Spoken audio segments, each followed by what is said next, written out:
sky. To whom do these celestial steeds belong when you appear to us like gods on high? What brings you here to mystify? Hi, and welcome to the Kate Valentine UFO Show. We're with you live on 1160 WVNJ. Our guest today is Mr. Rick Phillips. Rick is the author of a most interesting blog spot, UFO Disclosure Countdown Clock. You'll find lots of very interesting information there, as well as several ebooks. I would highly recommend you take a peek at it.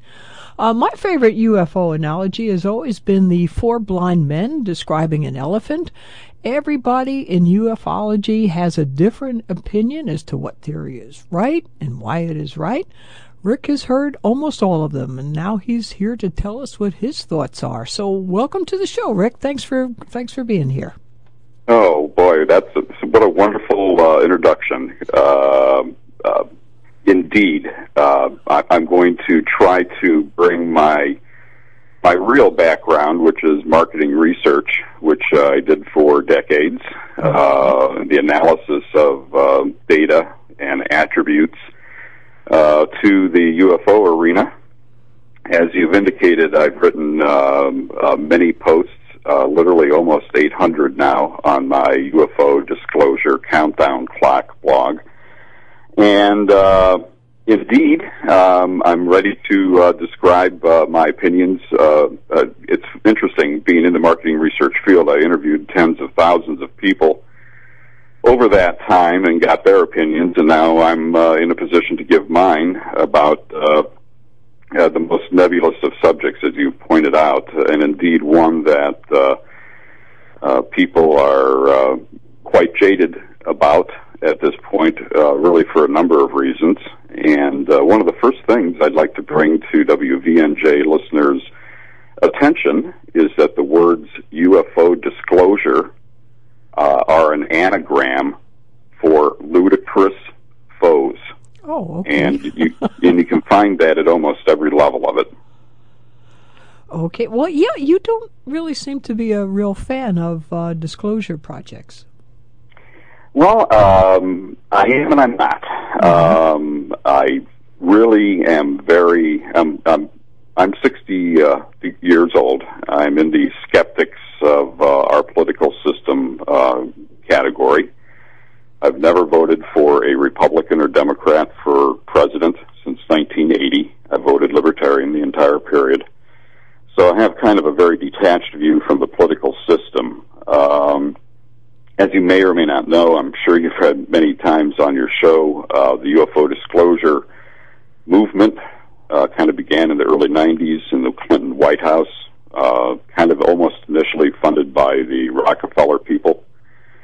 Rockefeller Fund, and of course they've already had 3 or 4 major news conferences,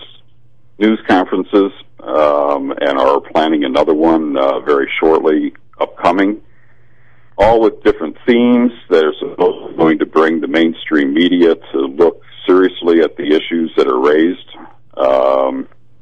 and it's quite obvious that we have kind of a power play that's already played out, in my opinion, between the media and the government about the UFO disclosure issue. And I mean, to be talking about asking the government to reveal aliens when the government will not even reveal or confirm cellular life on Mars or in asteroids. We've got a number of steps in between there, and so in many ways I feel that it's beating a dead horse.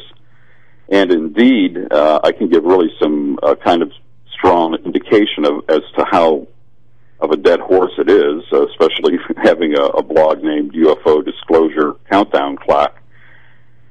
The term UFO is really one of the most known terms in the United States, of all terms. Gallup demonstrated that really since the 1970s, an awareness of the term of over 95%. And yet, in a recent month, only 18,000 Americans even searched for the term UFO disclosure, and only 5,000 for alien disclosure. And so I think that really should put it into perspective that a jadedness and a control factor of the real UFO information has really just beat it down to the lowest level of interest ever, and just of interest. And I know, Kate, you've been looking at my website. Just about within my last 10 posts, I used Google Trends for the term UFO, and indeed, in the 9 years that they've been tracking the term UFO in search analytics, we are at the very lowest level in that 9-year period. Well, and again, I ascribe that to really a control that's going on. So you think people have just sort of given up even trying to find out what? Obviously, no one really. I don't think very few people give you an argument on the fact that there are objects that fly that are unidentified, and indeed have been threatening in various airspaces and so on. But that seems to be as far as it goes, and so it's almost as if you're saying that there's a hopelessness at giving up, and then figure, well, what are you going to do? The government's not going to let go of any information, so why even bother looking? Well, no, I would almost take. I agree with that point, but I'd like to kind of throw in some subtleties to it. Sure. The very first one that I would say is the utter lack of knowledge of the general public that in late 2011, I believe it was in November, a gentleman named Phil Larson, responding to those initial government petitions that forced the government to give an answer to a question that began at a 5,000 level, went to a 25,000 level, and now they're increasing it to a 100,000 level. When it was only at the 5,000 level, the UFO question got in there, and they used an underling named Phil Larson to issue a statement. I don't even believe it was read live anywhere, that indicated the U.S.'s position on, if you want to call it the UFO disclosure issue. It was a complete slap in the face. It was that no humans or aliens had ever interacted, and that the U.S. government was not withholding any information about UFOs. That is and was stated and is the official position of the government. Let me say what I think happens immediately upon such a statement. With the very strong escalation in interest and coverage of drones in our skies, and the official statement from the government that there are no UFOs, it really puts the media on the spot to be saying, to kind of remove the ET angle from things that are in the sky. Because we have another explanation now. They're drones. We don't need to talk about UFOs anymore. And to me, it's really just an escalation of what happened in 2008, which was when the media kind of grew balls for a little bit and was immediately on the scene of the Stephenville incidents and having people on camera and talking about things that were unearthly. And they knew that they had to get rid of that right away. And, and of course, issued the bizarre explanation for Stephenville being, 10 F-16s or whatever. Yeah. But to me, also, there's another element involved in the jadedness, and that is indeed, part of it is indeed the UFO disclosure people. We had the press conference in 2001, 2004, 2009, last year. There's another one coming.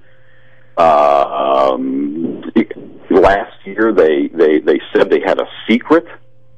There was no secret. I mean, it gets to be the old, here's the first picture of an alien that Greer claimed a few years ago. So, there's ways of overstating things that are anomalous that, are such an escalation from what the government's willing to say is cool, that you're just not going to get real media coverage. Not when the media's license is controlled by the FCC. Not when the media takes billions in bribes every election period. So you have to get serious, follow the money, and all that. But I wanted to get to the jadedness, and that is, in comparison to in today's era, in addition to the people demanding disclosure, we're going to change the world, happening for the last decade and a half almost, jading us out.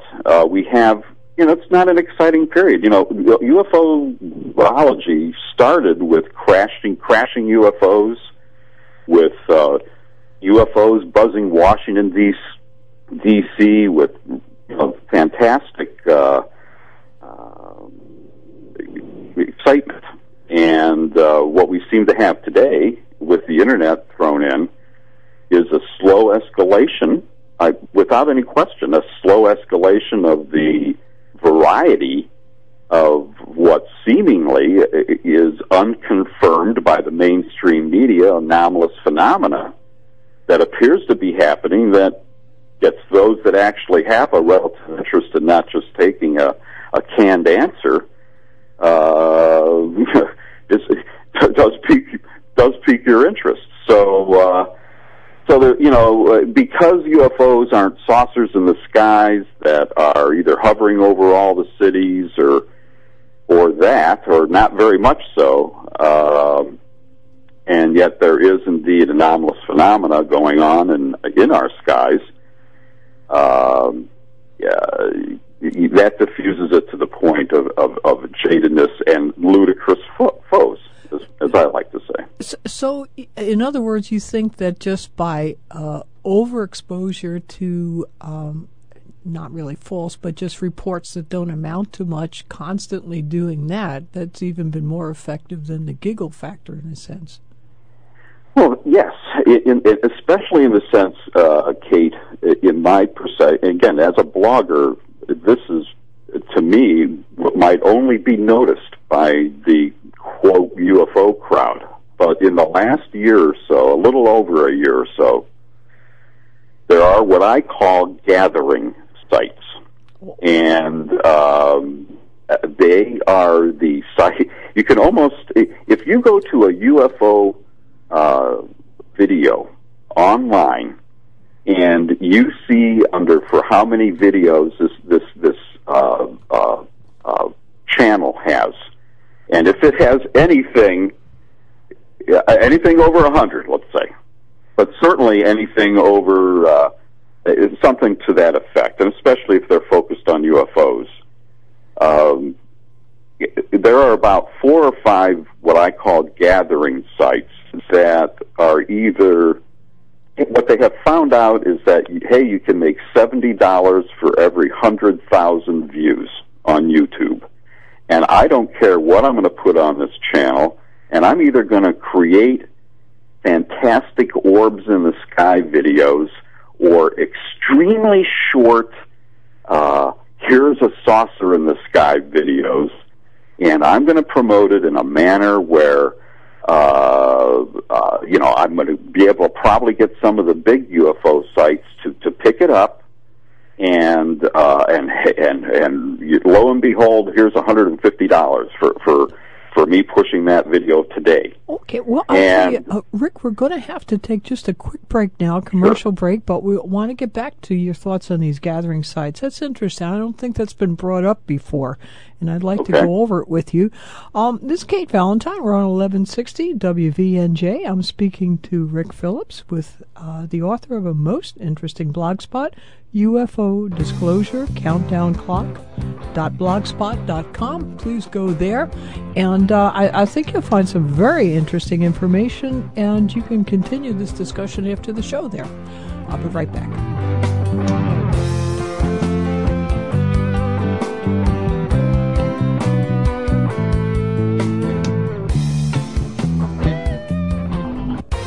Hi, welcome back to the Kate Valentine UFO Show on 1160 WVNJ.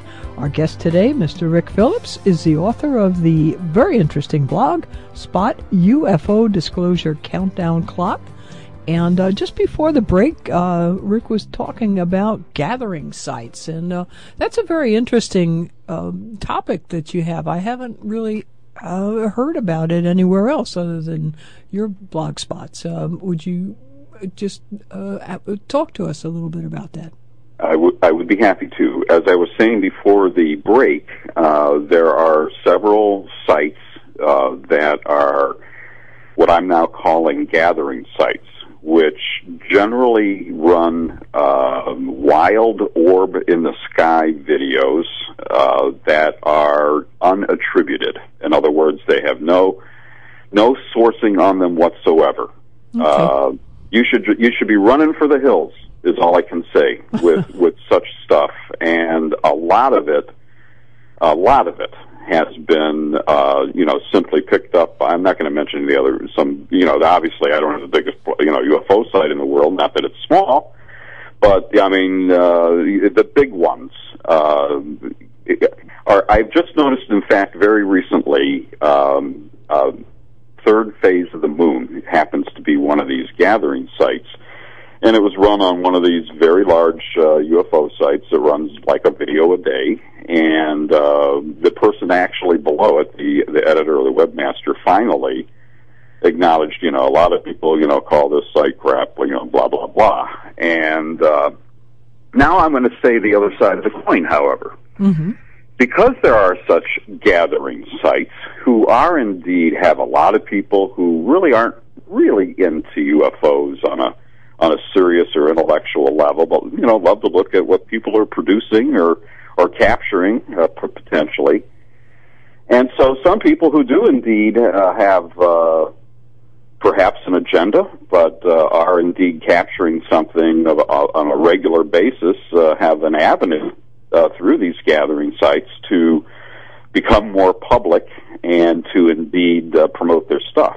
And one of those, which I indeed like to include as one of the kind of emerging ufology things, phenomenology things too, in the last 8 years or so, that seems to be more prevalent, or at least being caught because of the prevalence of video cameras and that ability, is what I call orb calling. And I know you've indicated, and I'm familiar with looking at your guest list, that a lot of the people that come on your show are indeed, part of indeed the UFO disclosure or the nuts and bolts, hey, it's saucers crowd. And, I do want to acknowledge that I do indeed believe that there are indeed a limited number of phenomenological aliens riding around in crafts who are on the earth or in proximity or perhaps, hidden under the seas or whoever. But I view all that aspect of ufology as something that is limited in scope and actually limited in impact on ability to impact the world. Whereas I view kind of a more phenomenological realm of the anomalous things as being kind of almost more universal and more potentially universal, and actually more of a threat in a sense to reveal or for a government to come forward and say, hey, look at this now.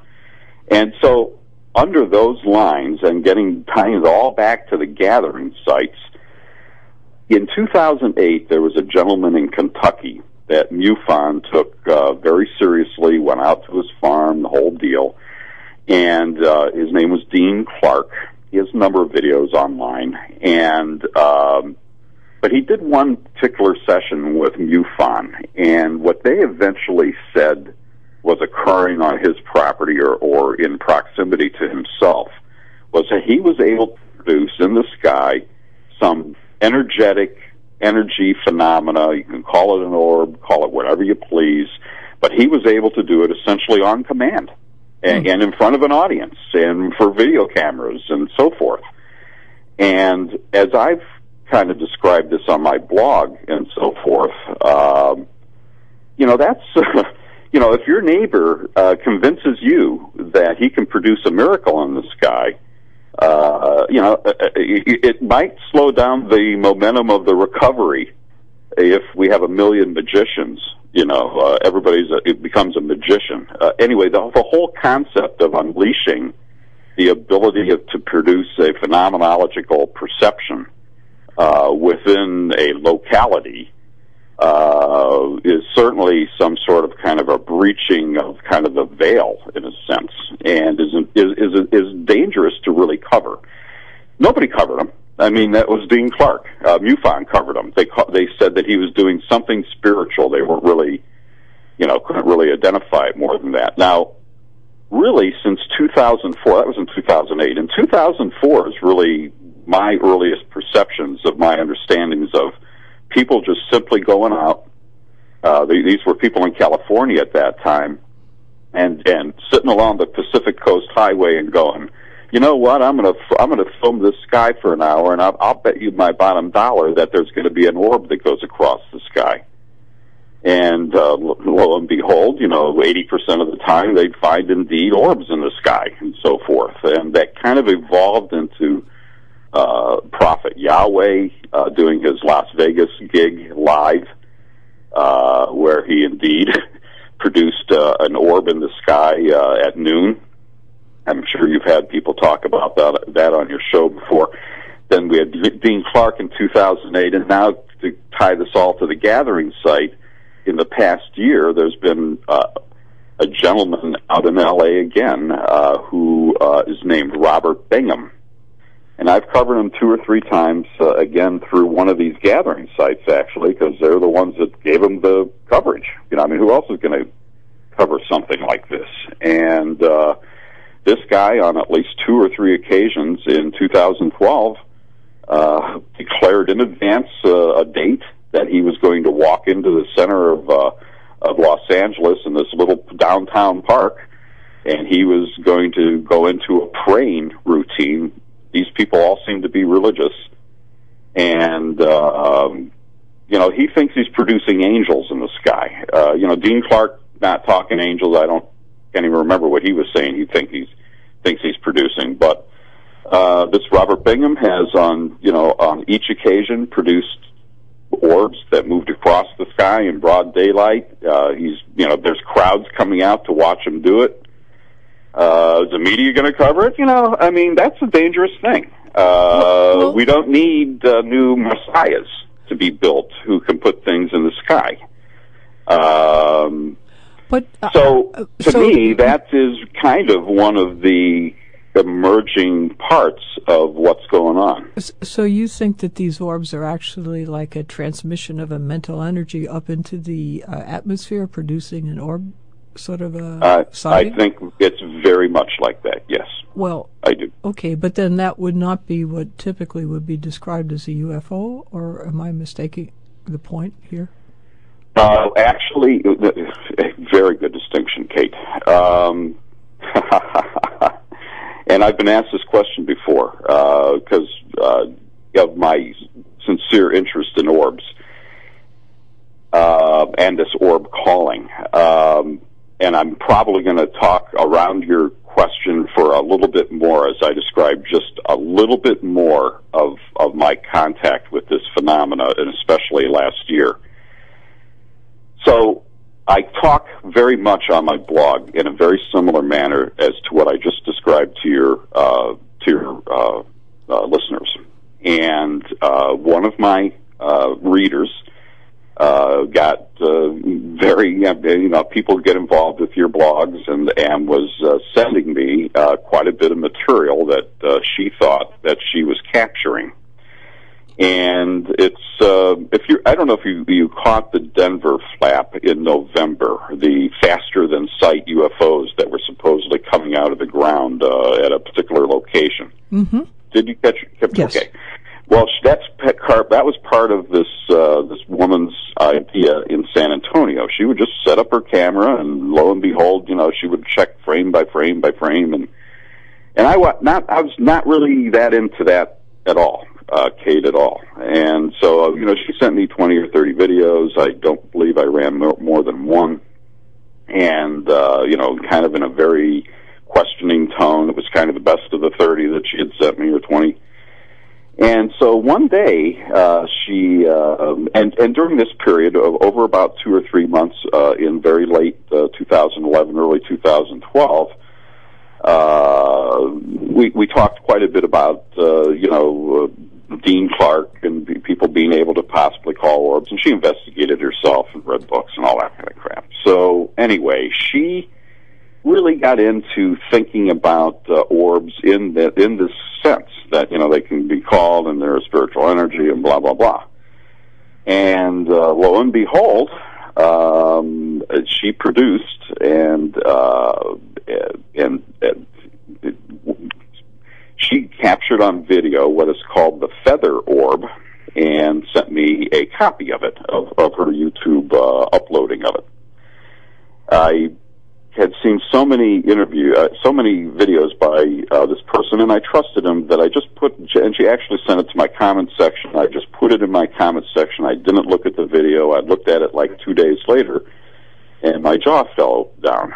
And I mean, it's literally, other than just an example, a handful of examples, the most legit looking, with a story behind it, energy ball, ground oriented, moving around and then shooting into the sky I've ever seen.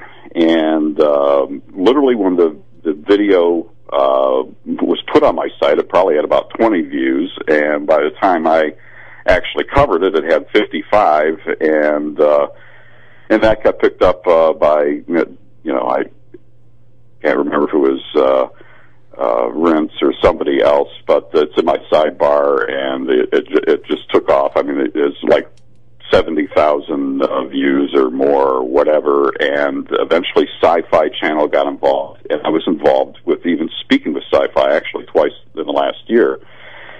And believe it or not, Kate, and again, I'm still tying this all to orbs and differentiation of what are orbs. And the person from the Sci-Fi Channel was kind of speaking with the San Antonio woman and me, actually. And they're going, we can't say orbs.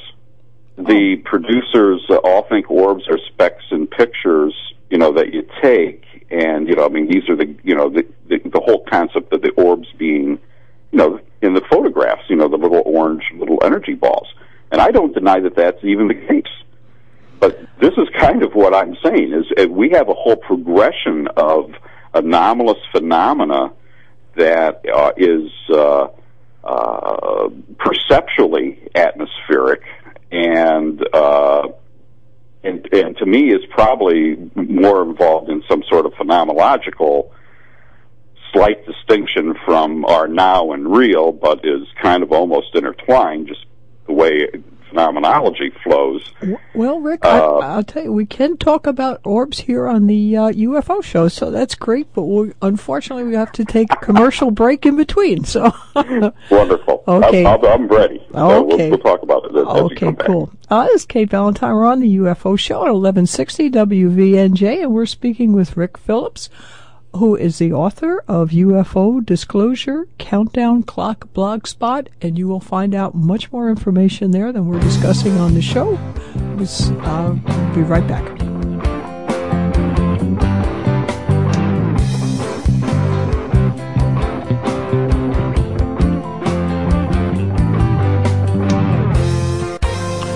Welcome back to the Kate Valentine UFO Show on 1160 WVNJ. Our guest today, Rick Phillips, is the author of the UFO Disclosure Countdown Clock Blogspot.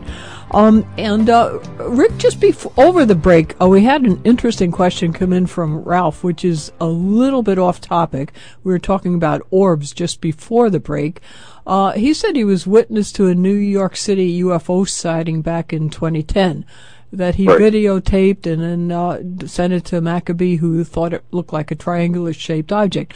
But his real question was there were two major news crews there videotaping. They said later on the news that it was balloons, so that he was wondering why they would not zoom in on the objects with their high-def cameras. And again, I think this is sort of like the orb thing, like it's sort of like move along, nothing to see here. It's nothing that you're thinking it is. Just go away. Do you think that's the case? Kate, first of all, let's say about the date. That was October 13th, 2010. Yes. It was the exact same day, and I mean the exact same day, simultaneous with the Chilean miners getting out of the mine. Oh. Literally. Oh, okay. Absolutely simultaneous. Okay. Now, simultaneous with that, Kate, sure, is the fact that Stanley Fulham, the Canadian Air Force guy who wrote the UFO book, who revised his UFO book 1 month or 2 months before, predicted that on October 13th, 2010, that there would be a UFO event over major cities. So, reinterpreting his own prediction into taking that from multiple cities to one city, you have indeed a retired UFO guy, Air Force guy who claimed to be in touch with alien intelligences telling him this, and lo and behold, it happened on that day. Now, most of all of interest about that day in particular to me was I was very involved, of course, him blogging at the time, and the day before, I said, so is tomorrow the day? And Kate, at probably, and I wrote it up all on my blog, if somebody wants to go to my blog, go to October 2010, and then go to October 10th, 11th, 12th, 13th, 14th, 15th, or whatever, right in that range, you'll see that I was following the prediction, and I was ready to diss it. And lo and behold, there's the UFOs in the sky on October 13th above New York City. Now, by 11 o'clock that morning, I was already getting emails and comments on my blog going, something's going on. Oh, my God. And so I was very actively involved that day, retrieving as much info as I could on a live basis and comments on a live basis and everything. I have a very good coverage of that on my blog. It's probably, I've done 2 UFO books about what I call the main UFO events of the 2000s so far, and there's really 4. That's one of them. I've done 2 books. I do intend to do what I call the Stanley Fulham prediction. Now, again, I almost, as a researcher, I always, when I'm writing reports or doing an analysis, it's always like, but then, there's always this other side. And to me, it's almost nebulous in the fact that there was a lot of human emotion going on worldwide on that day. And, does that can that possibly trigger things? I'm not here to say yes, but, it's, it seems pretty weird that all those things were simultaneous and so forth. Now, let me say again to the October 13th event witnessed by, your gentleman there, there's some very strange videos that were available within a day or so of kind of, people being moved along and police being seen with, guns and high caliber weapons and so forth. I mean, but I'm only talking like a video. I know there was at least one video that I saw of, 2 or 3 people like on the street talking about, hey, oh my God, Yeah, and there was indeed coverage by, as you say, some of the mainstream media. I mean, they even said it was Jupiter. That was a very, you'll probably get your 7-second guy on this, poor coverage of what was going on.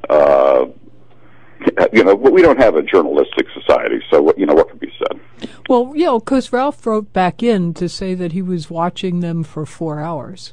So, hours. There was, yes, as early as very, mid-morning, and I remember that the on the streets, there was an early day report, and that there was a report like at 5:00 in the evening. Yeah, I remember that. And so no, we're talking about an ongoing thing that went on, and they tried to explain it away with balloons in 2 different locations, 2 different color balloons. Mm-hmm.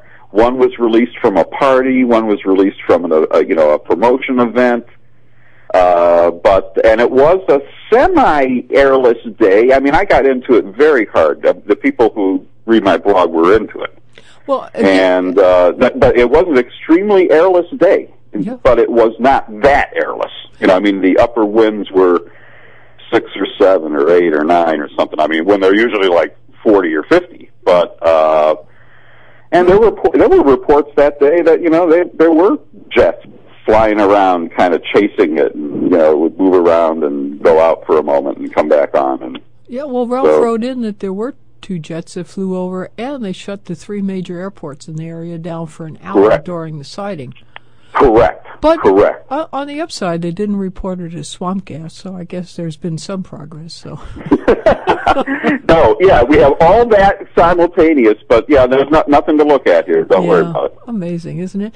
So now I know what you're really interested in is phenomenology, and you feel that somehow the orbs and the UFOs are connected, that there's some sort of a underlying human source of this? I'm not going to give up on orbs yet, and I will get to phenomenology. But let me say probably the most fascinating thing to me of all the soft UFO disclosures that have been taken up by the English-speaking countries, basically, and others, was the UK's statement, and it was buried in their own here's all of our files type thing, which of course they've released now a second set of files last year also. Mm-hmm. But anyway, within the first set of files, there was an analyst's conclusion based on, and Kate, my God, there's a UFO report that I was sent by Ken Pfeiffer that was on MUFON in the last 2 or 3 days of this exact phenomena that I'm about to describe to you. Okay. The UK says in this analyst report that these triangle orbs, when you have 3 orbs form into a triangle shape, that they can project any image they wish. Wow. Within their space. Now that, if that's true, would account, in my opinion, for all of these huge amount of increase in hovering, low-flying, triangle UFOs that, Kate, are simply impossible in the sense that all I can say is they are perceptual events that are being produced almost at a Fortean level. I don't know how much you get into Fortean stuff, but almost at a Fortean level for the human consciousness. That's why they're not seen in the town before. That's why they're not seen in the town after. That's why they're not seen by 700 people over here, and so on. And yet, if you go to MUFON almost every single day, there's a report of a light turning into a 3-light triangle, turning into a craft. Wow. That's that then can be visualized. Wow. So, wow, that's we have to take a break now. Okay. Kate Valentine, 1160 WVNJ, speaking with Rick Phillips about orbs, and very interesting theory there. I wonder. Well, we'll get back to it right after the break. We'll be right back.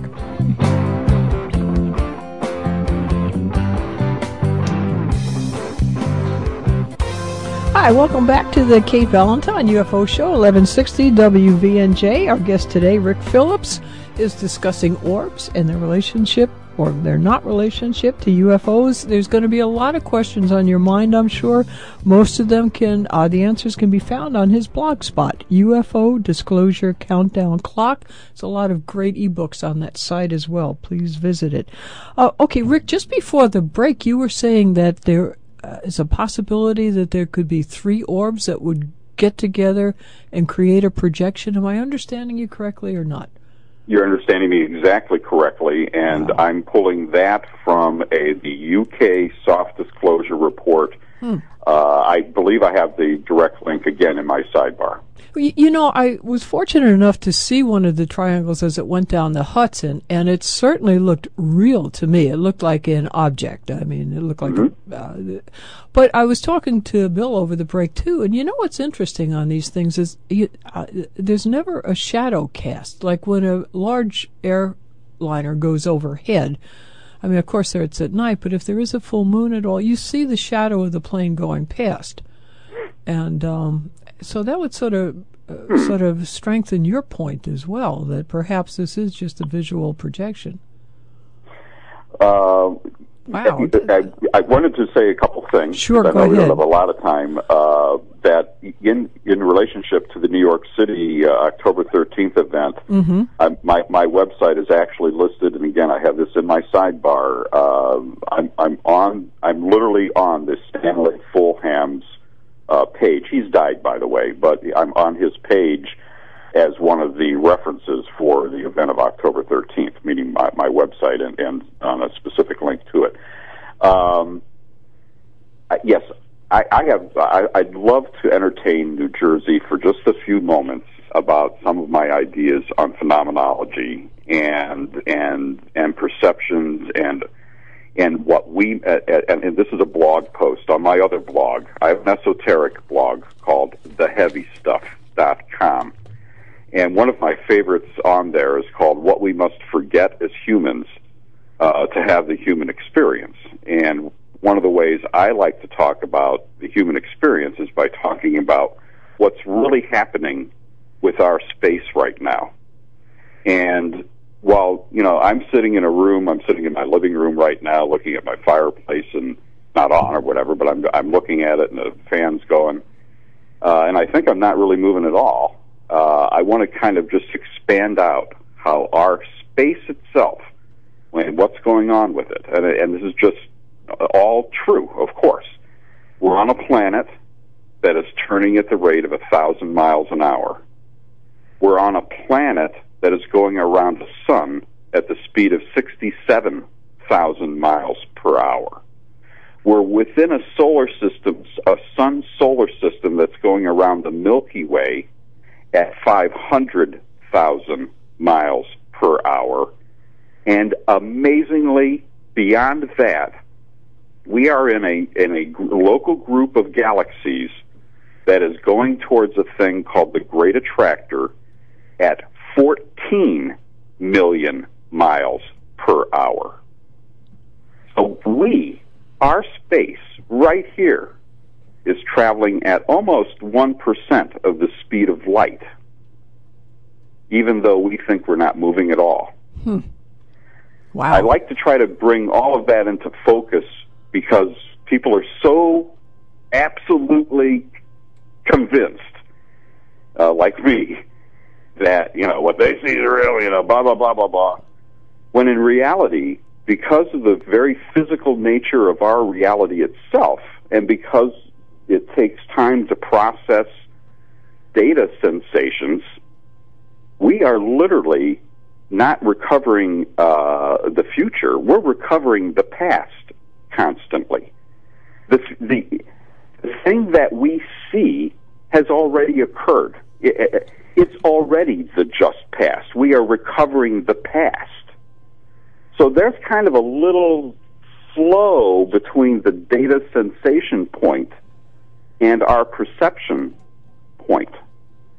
And physics supposedly says that within that interval of time, the universe itself is like turning on and off like 1 trillion times, literally turning on and off, on and on and on and off.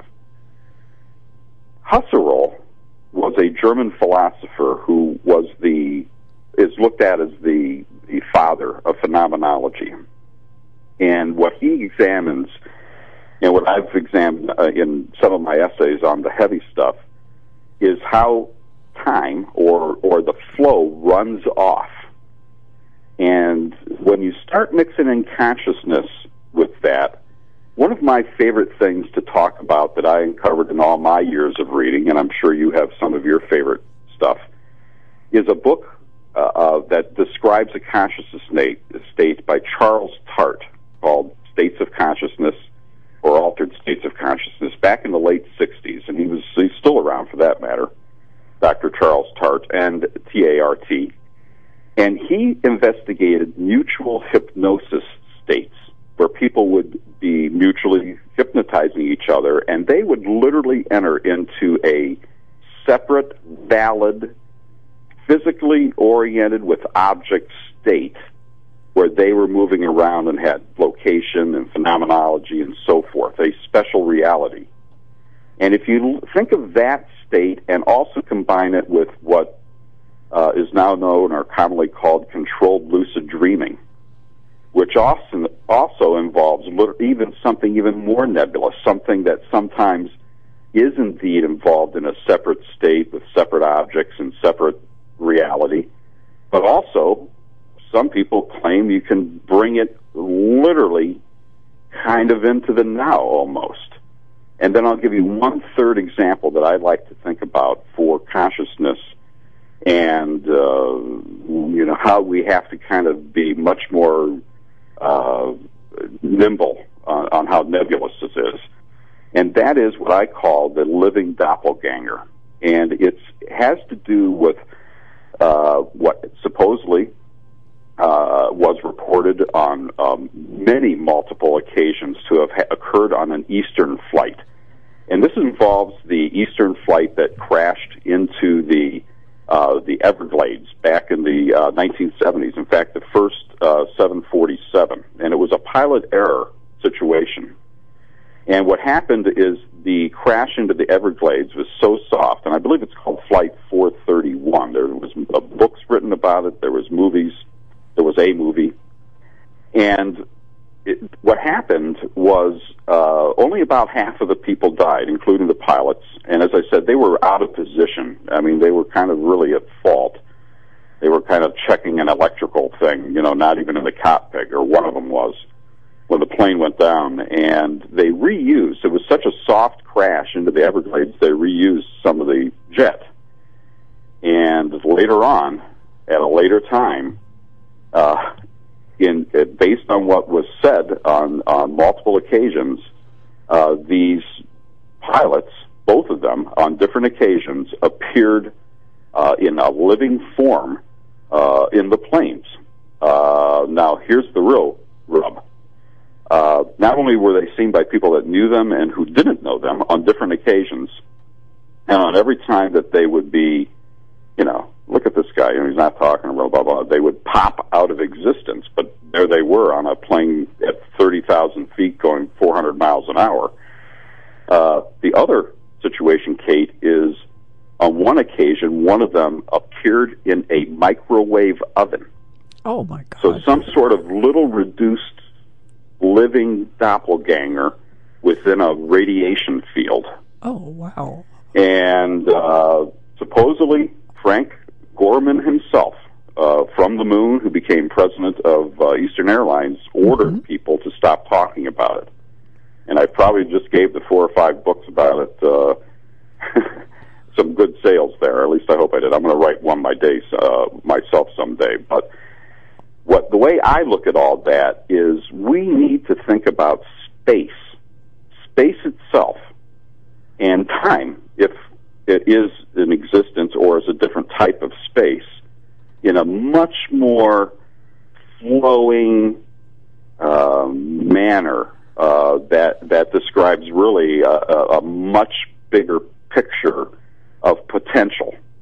Now, not necessarily is it going to be actualized, but on limited occasions, some of these cracks in the cosmic egg, Joseph Chilton Pearce's book, seem to appear, and you've got to try to take the attributes that are out there.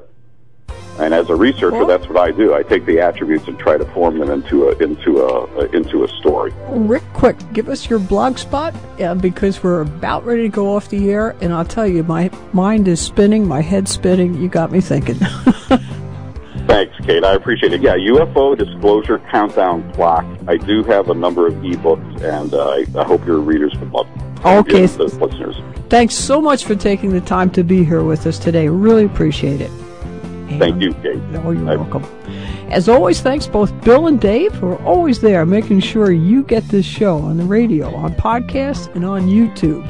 Mostly, as always, thank you for listening, for all your comments and questions. We'll see you next Friday at 1 when our guest will be Dr. Rita Louise. And until then, remember, keep your eye on that sky. Bye.